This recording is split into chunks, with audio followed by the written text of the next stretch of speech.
Hello বন্ধুরা, আপনারা সবাই কেমন আছেন? আশা করছি ভালো আছেন, সুস্থ আছেন। আমি আবার অনেকদিন পর আপনাদের সামনে আরেকটি ভিডিও শেয়ার করতে চলেছি। এটি একটি হাতের কাজের ভিডিও।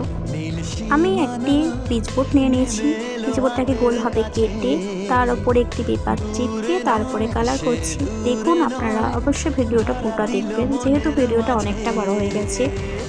আর ভিডিওটা যদি ভালো লেগে থাকে আপনারা অবশ্যই লাইক, কমেন্ট, সাবস্ক্রাইব করবেন এবং আপনারা অবশ্যই কমেন্টে জানাবেন কেমন আমার ড্রয়িংটা হয়েছে।